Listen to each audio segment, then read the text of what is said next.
10 R&B stars who became homeless.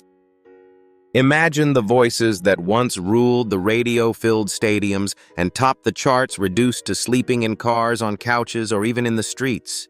These were not just singers, they were icons of R&B shaping the soundtrack of generations.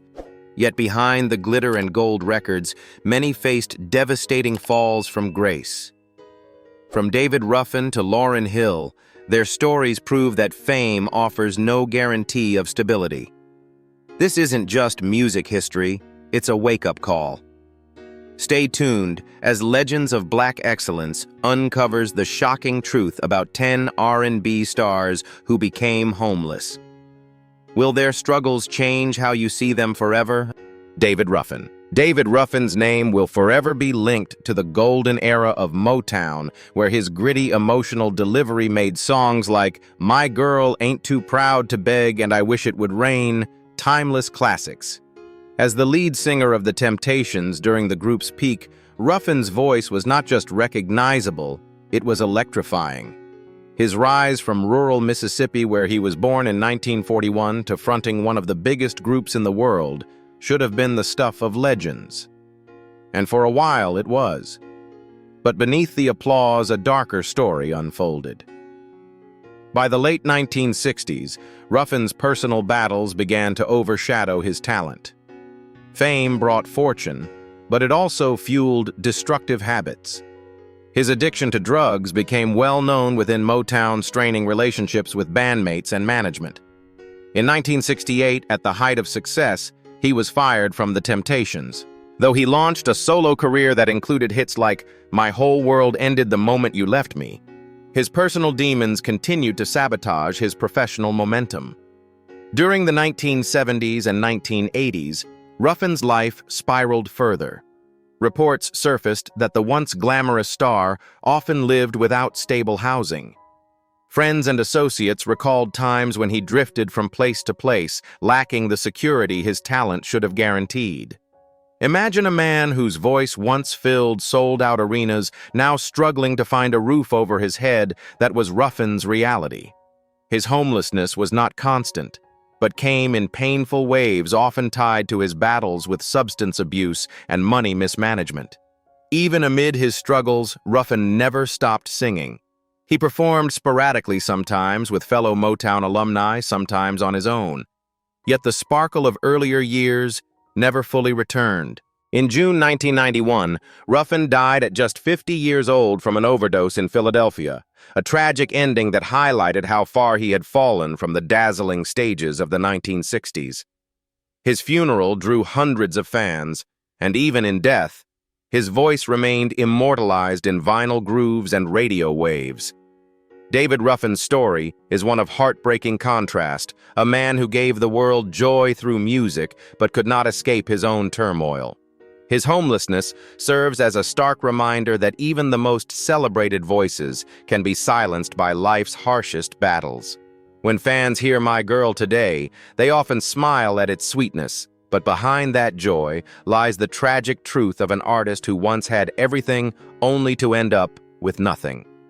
Sly Stone. Few names in American music embody both innovation and tragedy quite like Sly Stone.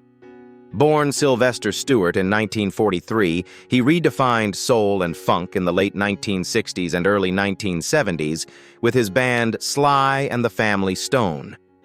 With hits like Dance to the Music Everyday People and Family Affair, Stone's group broke racial and gender barriers by blending black and white musicians, men and women, into one band. Their sound part funk part, psychedelic rock part gospel pushed boundaries and influenced generations from Prince to Bruno Mars. At the height of their success, they were filling stadiums, selling millions of records and shaping the soundtrack of the civil rights era. But as the applause thundered, Sly Stone's personal struggles grew louder. By the late 1970s, his addiction to cocaine and PCP had become infamous. Missed shows, erratic behavior, and legal issues eroded his reputation. Record labels grew cautious. Band members drifted away, and the fortune he had amassed began to vanish. Lawsuits, unpaid taxes, and bad financial management followed him like a shadow. By the 1990s and 2000s, The man once hailed as a revolutionary was largely absent from the public eye. Reports surfaced that Stone, one of the architects of funk, had ended up living in a white camper van parked on the streets of Los Angeles. Inside that cramped space, surrounded by only a few belongings and a keyboard, he lived far removed from the glittering stages he once commanded. To many, the image was almost impossible to reconcile the man who gave the world everyday people reduced to surviving in a van, isolated from the industry he helped build. Despite his hardships, Stone occasionally attempted comebacks. He made rare appearances in the 2000s and even released new material, but his health and circumstances limited what could have been. In 2011, he shocked fans again when it was confirmed in major news outlets that he was in fact homeless, surviving on Social Security checks and the kindness of friends. That same year, he sued his former manager and record companies, claiming decades of unpaid royalties. In 2015, a Los Angeles jury awarded him $5 million, though disputes over payment followed. Sly Stone's journey is a heartbreaking lesson in the fleeting nature of fame and the heavy toll of addiction. He gave the world timeless music that still makes people dance and dream, yet his personal story became one of isolation and struggle. The brilliance of his work can never be erased, but neither can the haunting image of one of funk's greatest icons living not in a mansion but in a van. Bobby Womack. Bobby Womack's life reads like a novel. Brilliant, turbulent, and ultimately tragic. Born in Cleveland, Ohio in 1944, he was raised in a musical family and first gained attention as part of the Valentinos, a gospel-rooted group discovered by Sam Cooke. Under Cooke's guidance, Bobby blossomed as a guitarist and songwriter, penning hits like "It's All Over Now," famously covered by the Rolling Stones. From there, his career only grew. By the late 1960s and 70s, Bobby Womack was considered one of soul's most gifted voices, blending raw emotion with deep storytelling in songs like Across 110th Street and If You Think You're Lonely Now. His music captured the grit of inner-city life, the beauty of love, and the weight of heartbreak. Yet behind the genius, Womack's personal life was unraveling. His controversial marriage to Sam Cooke's widow, Barbara Campbell, just 3 months after Cooke's death, shocked fans and tainted his reputation. But the bigger battle was with drug addiction, which slowly consumed his fortune and health. By the 1980s, despite Grammy nominations and collaborations with legends such as Aretha Franklin and Wilson Pickett, Bobby's life had descended into chaos. At his lowest points, Bobby admitted to experiencing homelessness. The man who once wore silk suits on stage now found himself without a steady roof over his head. Addiction drained his bank accounts, relationships fell apart, and his once bright star dimmed. He described nights of drifting between friends' couches and temporary lodgings, a humbling fall for someone who had been celebrated worldwide. Despite these struggles, Bobby Womack's resilience kept pulling him back. In the late 1980s, he earned renewed attention with the success of If You Think You're Lonely Now.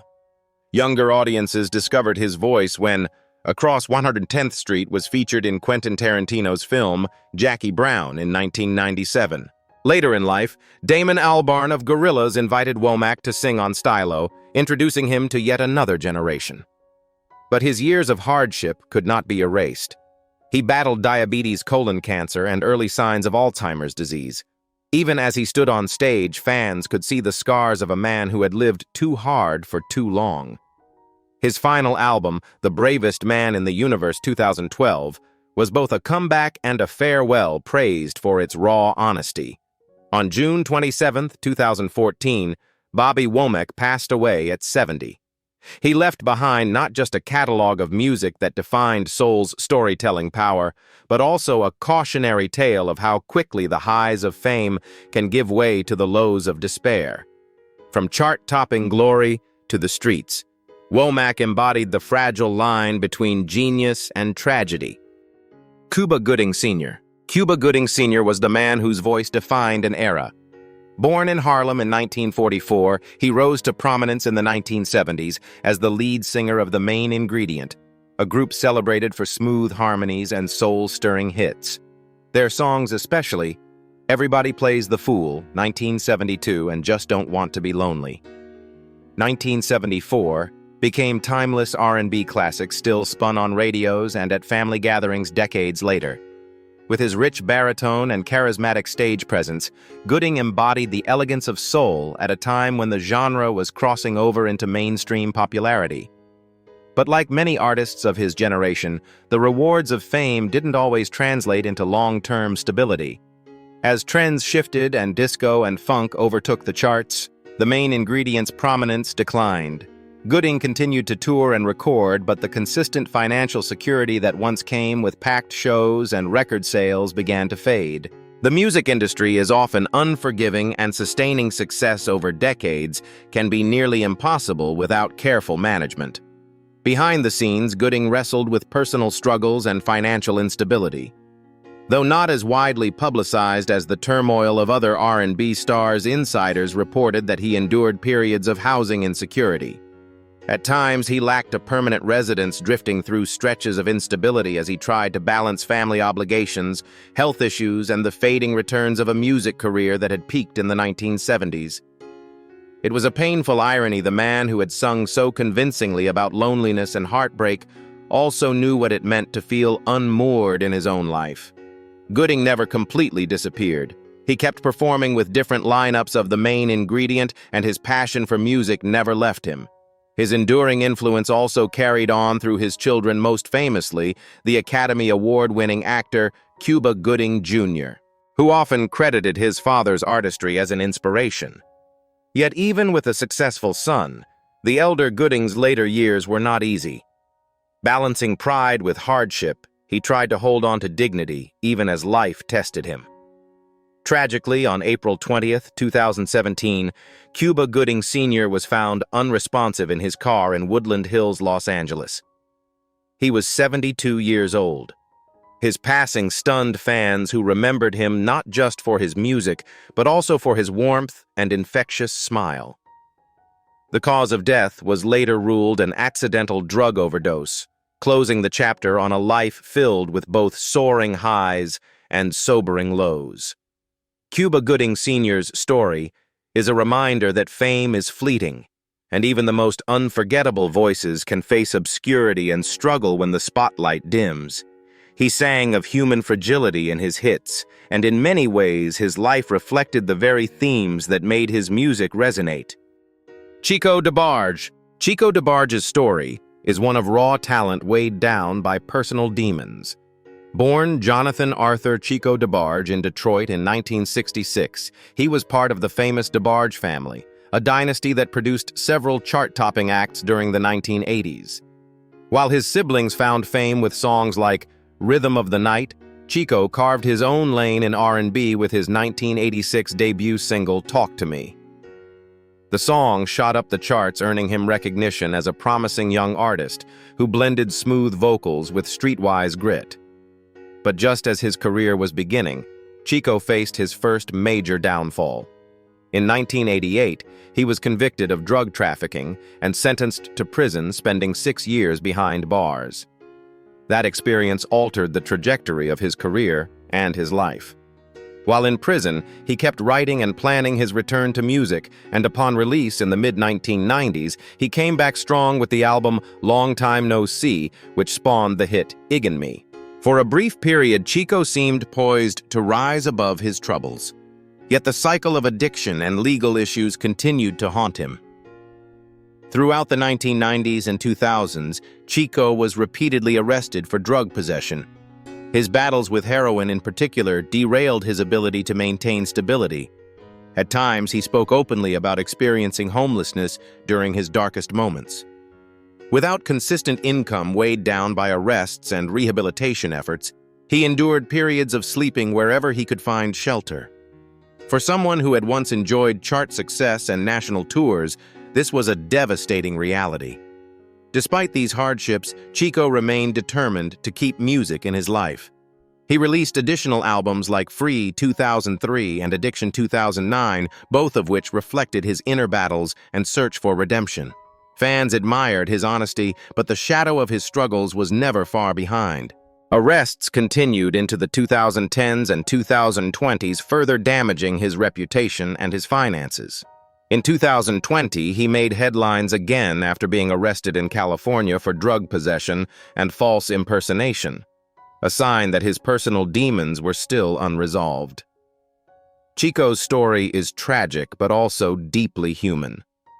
His homelessness was not a permanent condition, but it came in painful cycles whenever his addiction and legal problems left him without resources or stability. Unlike some of his siblings who managed longer stretches of fame, Chico's career always seemed on the brink, flashes of brilliance overshadowed by relapse. Even with these struggles, Chico DeBarge remains an admired figure among loyal fans.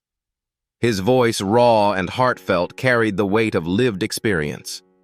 His journey from rising star to homelessness serves as both a cautionary tale and a testament to resilience. The tragedy lies not in his lack of talent, because that was undeniable, but in the way life's harshest battles left him repeatedly starting over.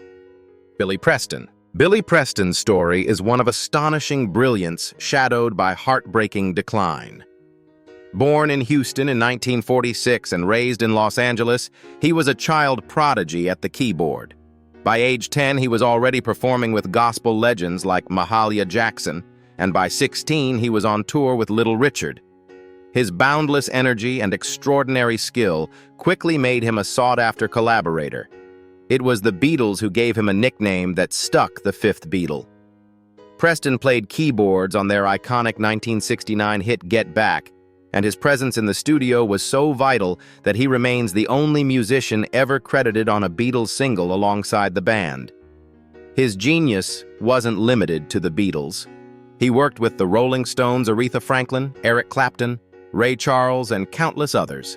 With his own hits like Nothing from Nothing and Will It Go Round in Circles, he became one of the most exciting entertainers of the 1970s. But while the spotlight shone brightly on stage, Preston's personal life was crumbling. Fame, money, and access led him into a devastating battle with drug addiction. Cocaine and alcohol dependency drained his finances and left him vulnerable to exploitation. By the 1980s and 1990s, despite being one of the most gifted musicians of his generation, Billy Preston was often broke and without a permanent place to call home. Friends described him couch surfing, relying on the generosity of others and struggling to maintain stability. Legal troubles compounded his hardships. In the early 1990s, Preston faced charges ranging from insurance fraud to assault. Each arrest chipped away at his public image and professional opportunities. The man, once celebrated as a cheerful showman, now found himself isolated, living in unstable conditions and far from the stages he once dominated. His health deteriorated as well, with high blood pressure and kidney disease taking their toll. Yet Preston never fully gave up on music. He continued performing and recording whenever possible, and his collaborations remained legendary. Even in the midst of financial collapse, artists still sought his touch on the keys.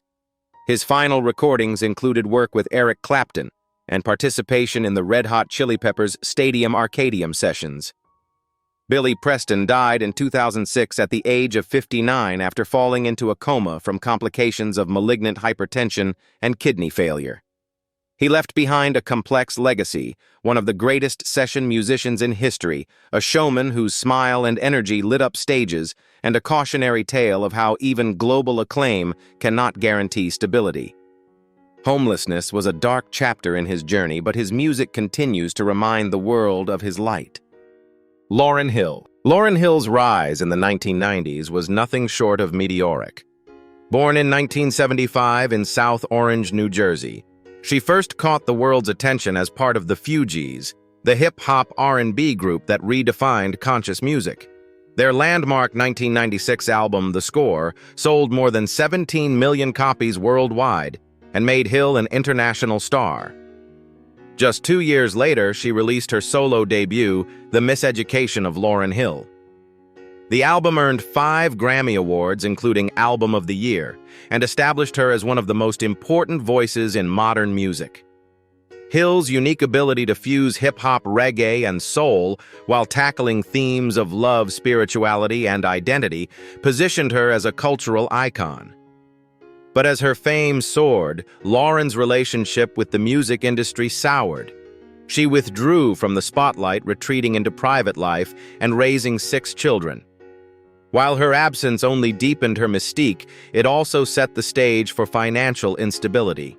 Years away from touring and recording meant less steady income, and by the 2010s, reports of serious financial troubles surfaced. One of her biggest challenges came from the IRS.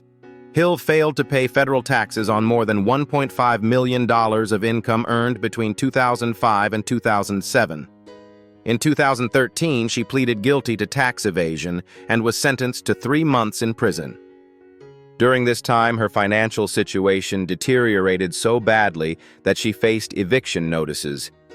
In legal filings and media reports, it was revealed she owed hundreds of thousands of dollars, not just in back taxes, but also in unpaid mortgage debts. Though she did not end up living on the streets, Hill's situation reflected the very real possibility of losing her home, a stark contrast for someone who once stood at the pinnacle of global acclaim. When stars like Lauryn Hill fall into financial ruin, do you think the blame lies with poor personal choices? Or is the crushing pressure of fame partly responsible for their collapse? Hill has spoken openly about her struggles, often framing them as part of a broader conflict with an industry that, in her view, exploited artists and stripped them of their humanity. In interviews, she admitted to being overwhelmed by the expectations placed on her, and how walking away felt necessary for survival, even if it cost her financially. Despite the hardships, Hill has shown resilience. She made a comeback with live performances, including tours celebrating the 20th anniversary of the miseducation of Lauryn Hill.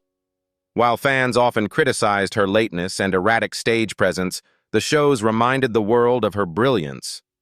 Still, the shadow of her financial woes lingered, and her career never regained the stability it once had. Lauryn Hill's story is a tragic reminder of how fleeting success can be. She went from selling millions of records and breaking barriers for women in hip-hop to nearly losing her home to debt collectors. Yet through it all, she remains a voice of defiance and authenticity, proof that even in moments of instability, true artistry endures. Terrell Carter. Terrell Carter's journey in the entertainment industry is not only about talent, but also about survival. Born in Buffalo, New York in 1971, he grew up surrounded by music and faith, developing a powerful voice that would later carry him onto some of the biggest stages in gospel and R&B. His big break came through his association with Tyler Perry, who cast him in hit stage plays like Medea's Class Reunion and Meet the Browns. Carter's combination of commanding vocals and emotional depth quickly made him a fan favorite. He later appeared on television series such as Empire, and even established himself as a recording artist with a string of independent R&B albums. But before the spotlight found him, life was unforgiving. Carter has openly spoken about enduring periods of homelessness while struggling to break into the entertainment world. In his early years, he didn't have a stable place to live, sometimes resorting to sleeping in libraries, public spaces, or wherever he could find safety. Those who knew him in Buffalo and later in Atlanta recall how determined he was even when his circumstances were dire. This was not the story of a man without talent. It was the story of a man waiting for opportunity, often while carrying everything he owned on his back. Carter eventually turned his hardships into motivation. Once he gained momentum in the entertainment world, he refused to let his past define him negatively. Instead, he used it as fuel to advocate for others facing the same struggles. Beyond acting and singing, Carter has worked in academia and ministry, serving as a pastor and community leader. He became deeply involved in efforts to promote affordable housing and economic diversity, drawing from his own painful experiences of sleeping on the streets. His personal testimony lent credibility and urgency to his activism, making him not just a performer, but a voice for the marginalized. As an R&B artist, Carter continued to release music that reflected themes of perseverance and love. Albums like Finally and The Story of Us showcased his rich tenor and songwriting skills. But his story has always resonated as more than just music. Fans saw in him a rare honesty, an entertainer who admitted that before the glitz of theater stages and TV screens, there was a man who knew what it meant to have nowhere to go. Terrell Carter's story is one of resilience and transformation. From homelessness and hunger to television stardom and social leadership, he demonstrates how tragedy can give birth to purpose. Unlike some stars who were swallowed by their struggles, Carter emerged determined to help others escape the fate he once endured. His journey reminds us that homelessness doesn't have to be the end. It can be the beginning of a testimony that inspires others to rise. Michel Le Toussaint. Michel Le Toussaint emerged in the late 1980s with a voice unlike any other, childlike in speaking tone yet powerhouse strong when she sang. Born in 1970 in Los Angeles, she became one of the defining female voices of West Coast R&B. Her debut album, Michelle in 1989, produced under Ruthless Records, went platinum, thanks to hits like No More Lies and Something in My Heart.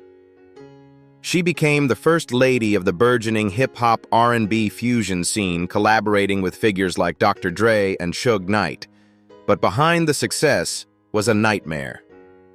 Michelle endured years of domestic abuse at the hands of both Dre and Knight. She later revealed that she suffered broken bones, black eyes, and emotional scars. Beyond the trauma, these toxic relationships left her financially vulnerable. With contracts often tilted against her and personal safety at risk, she struggled to maintain stability. There were times when Michelle admitted she had nowhere to go, forced to rely on friends or temporary housing after fleeing violent encounters. Though not always sleeping on the streets, she lived in constant fear of being without a safe home. In later years, Michelle became a voice for survivors of abuse, speaking publicly about the cycle of violence and its connection to financial insecurity and housing instability. Her story reached a new generation through the 2016 Lifetime biopic Surviving Compton, Dre, Suge, and Michelle. The film shocked audiences with its raw honesty, shining a spotlight on the hidden cost of fame. Despite her hardships, Michelle continues to perform her voice, still resonating with the pain and power of her past. Her life underscores how homelessness and instability can affect women escaping abusive relationships, even when they once topped the charts. Alexander O'Neal. Alexander O'Neal's voice defined an era of 1980s R&B. Born in 1953 in Natchez, Mississippi, and raised in Chicago, O'Neal moved to Minneapolis, where he became a central figure in the city's legendary music scene. After a brief stint with The Time, he found his true calling as a solo artist under the production team of Jimmy Jam and Terry Lewis.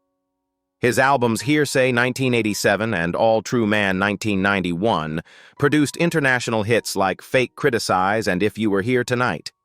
His blend of soulful passion and streetwise toughness won him a loyal fan base, particularly in the UK, where he remained a major star. But O'Neal's personal struggles were relentless.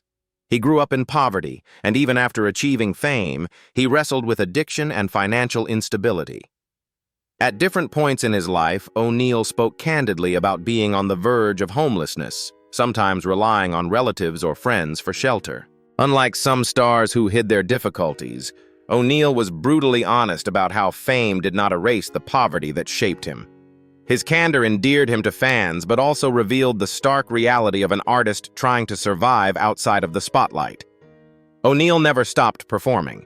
He maintained a loyal following in the UK, appearing regularly in concerts and reality shows like Celebrity Big Brother.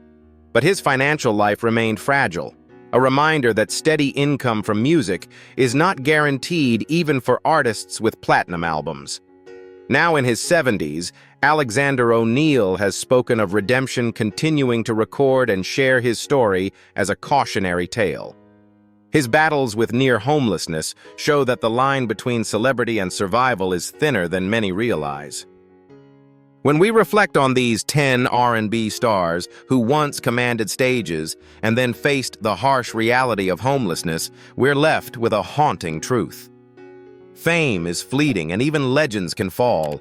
Their voices shaped eras, yet their lives remind us how addiction, mismanagement, and personal battles can strip away everything.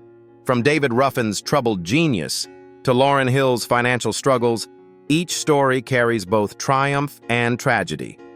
But here's the debate. Should society and the industry have provided a stronger safety net, or were these falls inevitable? Tell us what you think in the comments only on Legends of Black Excellence.